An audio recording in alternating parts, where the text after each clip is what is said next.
सुप्रभात विद्यार्थियों।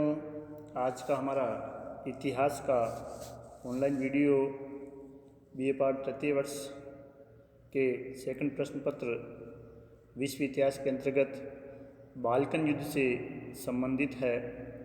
सबसे पहले हम ये जानें कि बाल्कन जो क्षेत्र था वो कहाँ था, उसकी भौगोलिक स्थिति किस प्रकार की थी। बाल्कन तुर्की भाषा का शब्द है जिसका अर्थ पहाड़ी क्षेत्र से होता है। बाल्कन क्षेत्र या बाल्कन राज्य यूरोप महाद्वीप के दक्षिणी पूर्वी भाग में पहाड़ी क्षेत्र के छोटे छोटे राज्यों को कहा जाता है।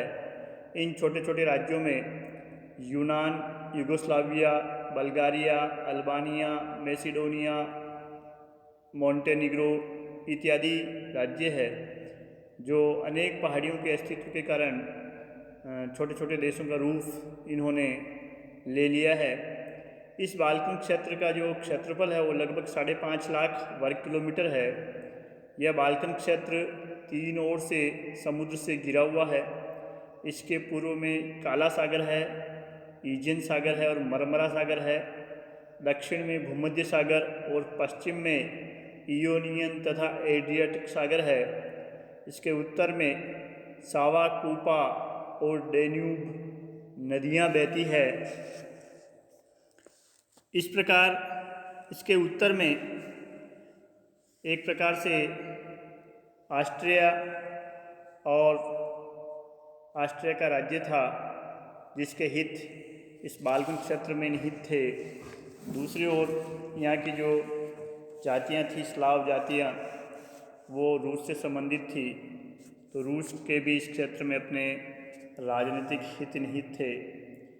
हम देखें इसकी ऐतिहासिक पृष्ठभूमि बाल्कन क्षेत्र की, तो 1453 ईस्वी में तुर्कों ने कुस्तुनतुनिया पर अधिकार कर लिया था और एक प्रकार से तुर्की का जो राज्य था वो एशिया और यूरोप दोनों महाद्वीपों में फैल गया। वर्तमान में इस कुस्तुनतुनिया का नाम इस्तांबुल है और अभी भी यह तुर्की के नियंत्रण में है। तो तुर्की एक ऐसा देश बन गया है जो एशिया और यूरोप दोनों में ही फैला हुआ है। और ये इस्तांबुल जो है वो तुर्की से एक छोटी सी नहर कह सकते हैं हम, इसके द्वारा कटा हुआ है। तो बाल्कन प्रायद्वीप पर तुर्की ने कुस्तुनतुनिया पर अधिकार करने के बाद यहाँ धीरे धीरे अधिकार कर लिया था और इस बाल्कन क्षेत्र के जो लोग थे वो ईसाई थे। अतः तुर्की मुसलमानों ने उन पर कई अत्याचार किए। 19वीं शताब्दी के प्रारंभ में जब तुर्की साम्राज्य कमज़ोर होने लगा और यूरोप महाद्वीप में फ्रांसीसी क्रांति के कारण राष्ट्रीयता की भावना का प्रसार हुआ, तो इन सब का प्रभाव इस बाल्कन प्रायद्वीप पर भी पड़ा जो तीन ओर से समुद्र से घिरा हुआ है। और बाल्कन जो राज्य थे वो भी अपनी स्वतंत्रता के लिए एक प्रकार से कसमसाने लगे।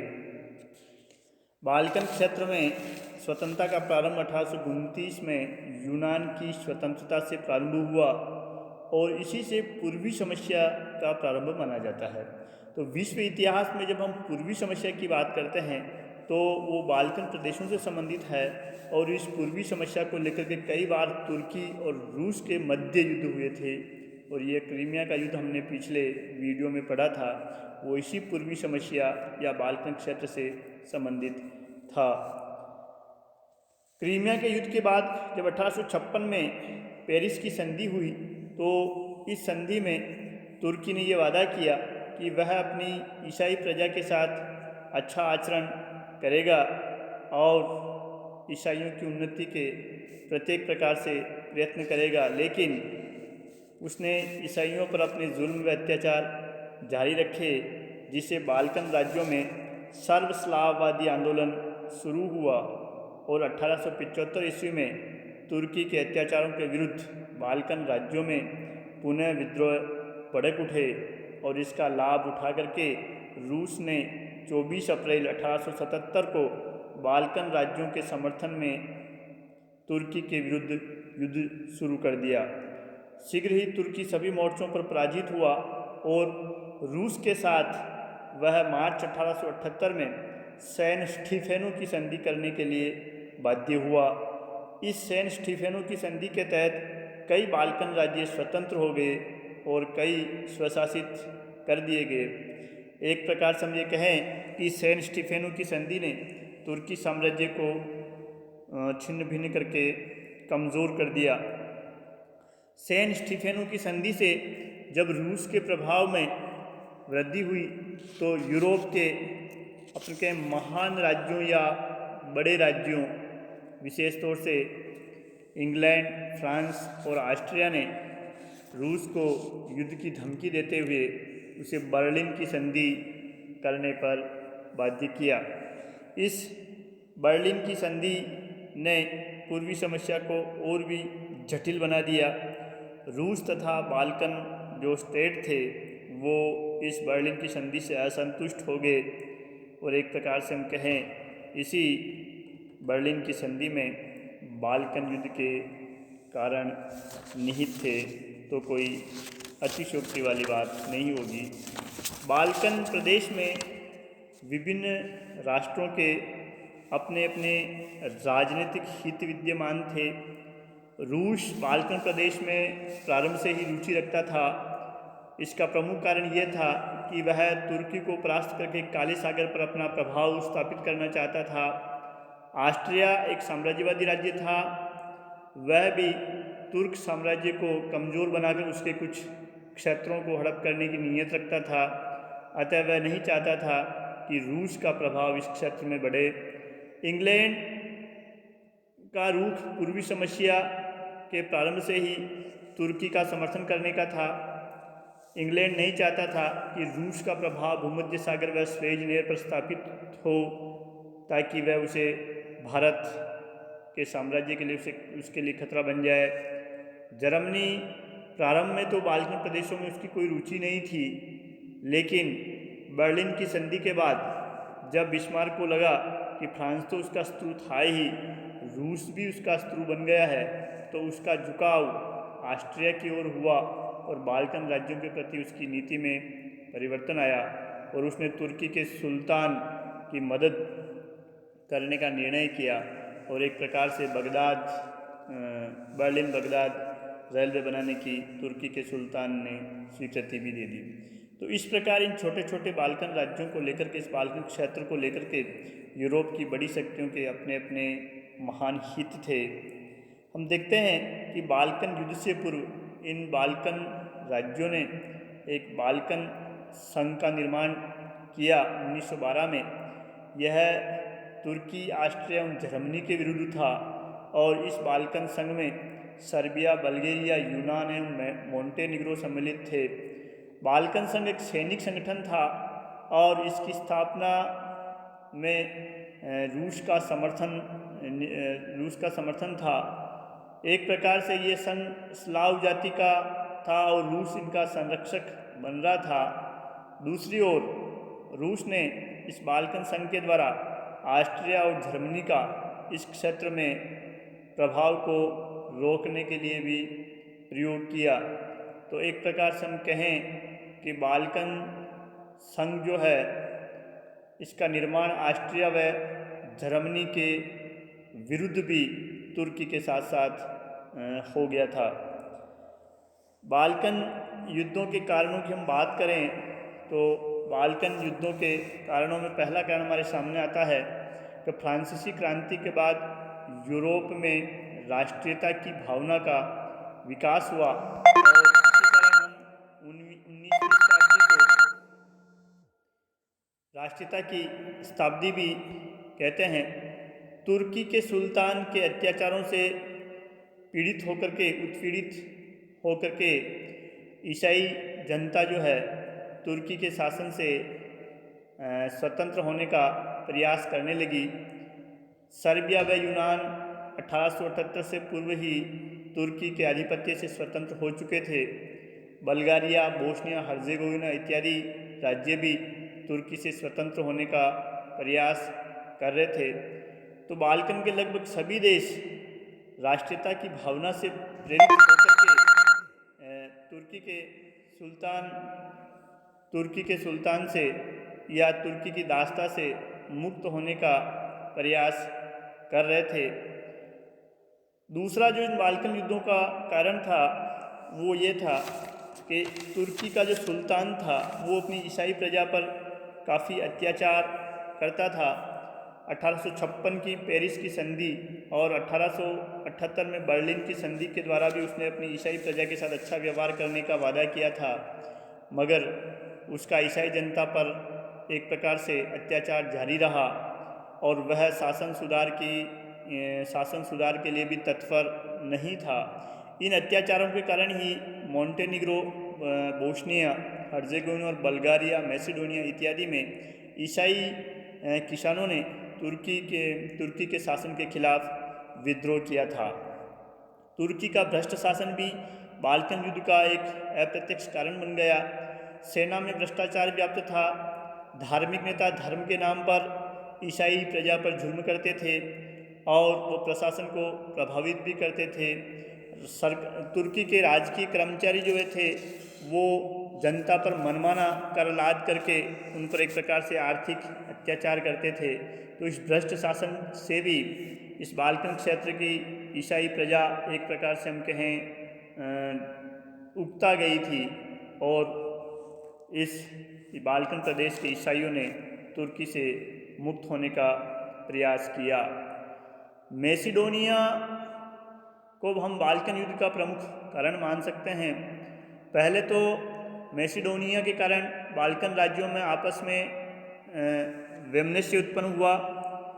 मैसेडोनिया बाल्कन राज्य के मध्य में स्थित था। इस पर पहले सर्बिया, यूनान तथा बल्गारिया का शासन रह चुका था। अतः ये तीनों ही देश इस क्षेत्र पर पुनः अपना शासन चाहते थे।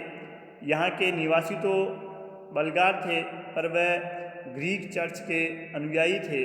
अतः बल्गारिया व सर्बिया दोनों ही इस मैसेडोनिया के क्षेत्र पर अपना अपना दावा कर रहे थे। मैसेडोनिया 1886 के बाद अनेक आंदोलनों का केंद्र स्थल भी बन गया। यहाँ के ईसाइयों पर तुर्की सुल्तान के बढ़ते अत्याचारों ने ही बाल्कन राज्यों को एक संघ के तले एकत्र होने और संघर्ष करने के लिए प्रोत्साहित किया। तुर्की का युवा तुर्क आंदोलन 20वीं शताब्दी के प्रारंभ में तुर्की में नौजवानों का एक दल गठित हुआ जिसे युवा तुर्क कहा जाता है। इन युवा तुर्कों ने ईसाइयों पर जुल्म करना प्रारंभ कर दिया। उन्होंने अपनी तुर्कीकरण की नीति के तहत मैसेडोनिया के ईसाइयों पर काफ़ी अत्याचार किए। इससे बाल्कन स्टेट की जो प्रजा थी या ईसाई जो लोग थे वो तुर्की के खिलाफ संघर्ष करने के लिए तैयार हो गए। इन बाल्कन प्रदेशों की जनता की यह धारणा हो गई थी कि तुर्की केवल मुसलमानों के लिए है और इसी भावना के कारण तुर्की साम्राज्य में कई जगह विद्रोह होने लगे। ऑस्ट्रिया ने इस अवसर को देख करके बोस्निया तथा हर्जेगोविना पर 1908 में अपना पूरा अधिकार स्थापित कर लिया। इससे अन्य बाल्कन राज्य भी मौके का फ़ायदा उठाना चाहते थे और वह तुर्की के सुल्तान के विरुद्ध एकजुट होकर के सैनिक तैयारी करने लगे। तो इस तुर्क आंदोलन ने या इटली की तुर्कीकरण की नीति ने भी बाल्कन क्षेत्र की जनता को या बाल्कन राज्यों को युद्ध के लिए तुर्की के खिलाफ एक होने के लिए प्रेरित किया। बाल्कन राज्यों को रूस का समर्थन। बाल्कन राज्य के अधिकांश निवासी ईसाई थे और तुर्की के सुल्तान से एक प्रकार से उत्पीड़ित थे। फिर भी यूरोप का कोई भी देश तुर्की के विरुद्ध इन बाल्कन प्रदेशों की ईसाई जनता को सहायता देने के लिए तैयार नहीं था। केवल रूस ही ऐसा देश था जो बाल्कन राज्यों के ईसाइयों के प्रति सहानुभूति रखता था। वह अपने आप को ग्रीक चर्च के अनुयायियों का संरक्षक समझता था और उन्हें तुर्की के विरुद्ध विद्रोह के लिए प्रोत्साहित भी करता था। वह उन्हें सैनिक सहायता देता था।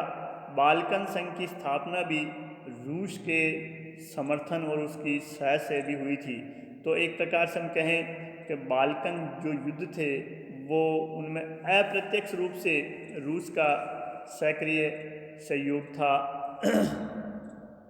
बाल्कन राज्यों में विभिन्न संगठनों की स्थापना, जब तुर्कों ने मैसिडोनिया पर अधिक जुल्म करना प्रारंभ किया तो वहाँ के लोगों ने अपनी सुरक्षा के लिए कई छोटे छोटे संगठन बनाए और इन्हीं संगठनों में से एक काला हाथ नामक संगठन ने ऑस्ट्रिया के राजकुमार आर्कड्यूक फर्डिनेंड की हत्या भी की थी। तो इन संगठनों में मैसिडोनिया में अंतर्राष्ट्रीय मैसिडोनियन क्रांतिकारी संघ था, सर्बिया में राष्ट्रीय संघ की स्थापना हुई और इन संघों के माध्यम से भी बाल्कन राज्यों में राष्ट्रवाद को बढ़ावा मिला और 1912 में ये बाल्कन राज्य इन विभिन्न संगठनों के कारण ही तुर्की से टकरा गए। इटली का त्रिपोली पर अधिकार या तुर्की को पराजित करना। सितंबर 1911 में इटली ने अपने युद्धपोत त्रिपोली भेज दिए और उस पर अधिकार कर लिया। तुर्की के सुल्तान की से निर्बलता जाहिर हो गई और वह इटली से त्रिपोली खाली नहीं करा सका। इससे भी बाल्कन राज्यों को एक प्रकार से तुर्की के विरुद्ध संघर्ष करने की प्रेरणा मिली कि तुर्की अब इतना कमज़ोर हो चुका है कि उसे पराजित सभी राज्य मिलकर के उसे पराजित कर सकते हैं। यह बाल्कन राज्यों का जो मानचित्र है वो मैंने इंसर्ट किया है। किस प्रकार इसके एक तरफ एजियन सागर है, एक तरफ आयोनियन एड्रियाटिक सागर है और ये छोटे छोटे राष्ट्र काला सागर, Bulgaria, Macedonia, Montenegro, Bosnia Herzegovina, Serbia, Romania इत्यादि का आप इस मानचित्र में देख सकते हैं। बाल्कन क्षेत्र को कौन कौन से राज्य बाल्कन क्षेत्र के अंतर्गत थे। प्रथम बाल्कन युद्ध 1912-13 में हुआ था। यह बाल्कन राज्यों द्वारा तुर्की के विरुद्ध युद्ध था। वह तुर्की की अधीनता से मुक्त होना चाहते थे। बाल्कन राज्यों ने एक प्रकार से हम कहें कि यूरोप के शक्तिशाली राष्ट्रों इंग्लैंड और फ्रांस से अनुरोध किया कि बर्लिन की संधि के तहत सुल्तान, जो तुर्की का सुल्तान था, वो ईसाइयों पर अत्याचार करता था तो उस पर कुछ नियंत्रण किया जाए। परंतु यूरोप के बड़े राष्ट्रों ने बाल्कन क्षेत्र की ईसाई प्रजा की पुकार पर कोई ध्यान नहीं दिया। बदले में तो उन्होंने बाल्कन राज्यों को चेतावनी दी कि वे तुर्की के विरुद्ध युद्ध करने का साहस न करें। उनकी चेतावनी से एक प्रकार से हम कहें बाल्कन क्षेत्र में माहौल बिगड़ गया और 8 अक्टूबर 1912 को मोंटेनिग्रो ने तुर्की के विरुद्ध युद्ध की घोषणा कर दी और 18 अक्टूबर को तुर्की ने बुल्गारिया के विरुद्ध युद्ध शुरू कर दिया। इसी दिन यूनान ने भी, यानी 18 अक्टूबर को यूनान ने भी तुर्की के खिलाफ युद्ध की घोषणा कर दी। बुल्गारिया ने तुर्की की सेना को कई जगह परास्त किया। सर्बिया भी इस संघर्ष में उतर गया और उसने भी तुर्की के खिलाफ युद्ध शुरू कर दिया। तो यूनान, बुल्गारिया, सर्बिया, मोंटेनिग्रो इत्यादि की सेना से तुर्की परास्त हुआ और उसने जो यूरोप के बड़े राष्ट्र थे उनसे निवेदन किया कि वह उसके साम्राज्य को बचाने के लिए हस्तक्षेप करे। फलस्वरूप इंग्लैंड, फ्रांस एवं ऑस्ट्रिया ने तुर्की के राज्य को बचाने के लिए लंदन में एक सम्मेलन बुलाया और 30 मई 1913 को लंदन की संधि हुई। लंदन की संधि पर हस्ताक्षर हुए। तो इस लंदन की संधि द्वारा प्रथम बाल्कन युद्ध की समाप्ति हुई। तो तुर्की, एक पक्ष में तुर्की था और दूसरे पक्ष में सारे बाल्कन राज्य मोंटेनिग्रो, यूनान, बुल्गारिया, सर्बिया इत्यादि थे। तो फ्रांस के प्रधानमंत्री और पोइंकार और इंग्लैंड के एडवर्ड ग्रे ने एक प्रकार से तुर्की के साम्राज्य को बचाने के लिए हस्तक्षेप किया और ये लंदन की जो संधि थी उसके अनुसार तुर्की ने काले सागर पर स्थित मीडिया से लेकर एजियन सागर पर स्थित एनास के पश्चिम का पूरा क्षेत्र और क्रीट बाल्कन राज्यों को सौंप दिया। यूनान को दक्षिण में मैसिडोनिया और क्रीट का द्वीप सौंप दिया गया और अल्बानिया को सर्बिया के पास एक स्वतंत्र राज्य इस लंदन की संधि द्वारा घोषित किया गया। तो हम कहें इस लंदन की संधि ने अल्बानिया राज्य को जन्म दिया तो कोई अतिशयोक्ति नहीं है। और इसी लंदन की संधि में हमें द्वितीय बाल्कन युद्ध के बीज विद्यमान दिखाई देते हैं। तो द्वितीय बाल्कन युद्ध का जो अध्ययन है हम अपने दूसरे वीडियो में करेंगे। धन्यवाद। जय हिंद। वीडियो को लाइक करिए, सब्सक्राइब करिए और जो PDF नोट्स आपके व्हाट्सएप ग्रुप पर डाले जा रहे हैं उनको भी आप पढ़िए और इस वीडियो को ध्यान से सुनिए जो निश्चित रूप से आपके लिए उपयोगी होगा। जय हिंद।